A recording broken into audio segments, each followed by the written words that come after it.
तर मंडळी, धनगर हा एक मेंढी पालन करणारा समाज. शेकडो वर्षापासून हा समाज तेच काम करतोय. शेळ्या मेंढ्या पालन करणं आणि मेंढ्या घेऊन डोंगराळ दऱ्या रानावनात भटकायचं, त्यांच्यावर पोट भरायचं. गावात घर नाही, पण गावाच्या टोकाला वाड्यावर कड्यावर राहायचं. म्हणून धनगर समाजाला आजही भटकंती करणारा समाज म्हणतात. हा समाज खूप मोठा आहे.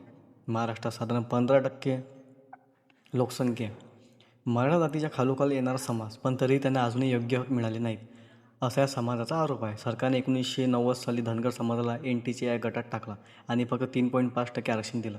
पण या गटासाठी ना काही खास योजना, ना मोठा बजेट, आणि म्हणून हा समाज आजही मागच राहिला. धनगरांचा धर्म, देव, सण, उत्सव हे सगळं वेगळं आहे. विठोबा खंडोबा हे त्यांचे देव, भंडारा, तळी, भरण या त्यांच्या खास प्रथा. धनगरी ओव्या, गजनृत्य हे खास त्यांचे गाणं नृत्य, त्यांची संस्कृती पूर्णपणे स्वतंत्र आहे. धनगर आजही गावापासून दूर वाड्यावर राहतात. शहरांशी त्यांचा जास्त संबंध नसतो, म्हणून त्यांना मूक समाज किंवा बुद्ध समाजही म्हटलं जातं. शिक्षण, नोकरी, सत्ता यामध्ये त्यांचं फारच अस्तित्व नाही. इतक्या वर्षात फक्त एक खासदार, तोही राज्यसभेत, आणि राज्यात 3 मंत्रिपदे मिळाली. त्यामुळे सरकारने शेळी मेंढी महामंडळ केलं, पण त्यासाठी फक्त 5 कोटी रुपये दिले. एवढ्या पैशात एवढ्या मोठ्या समाजाला काय फायदा होणार?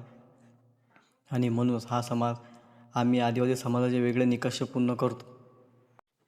आमचा व्यवसाय, आमची संस्कृती, आमचं भटकंतीचं जीवन हे सगळं अगदी आदिवासीसारखंच आहे. मग आम्हाला अनुसूचित जमातीमध्ये ST काय घेत नाही, असा सवाल करतो. त्यामुळे धनगर समाजाची मागणी अगदी साधी आहे.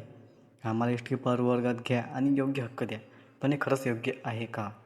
धनगराप्रमाणे सध्या आरक्षणाच्या मागणीसाठी रस्त्यावर उतरलेले बंजारा समाज, या दोन्ही समाजांना ST प्रवर्गातून आरक्षण देणे शक्य आहे का? याची सविस्तर माहिती होईल आपल्या मोठ्या व्हिडिओमध्ये. तर तुमचं काय मत नक्की कमेंटमध्ये सांगा.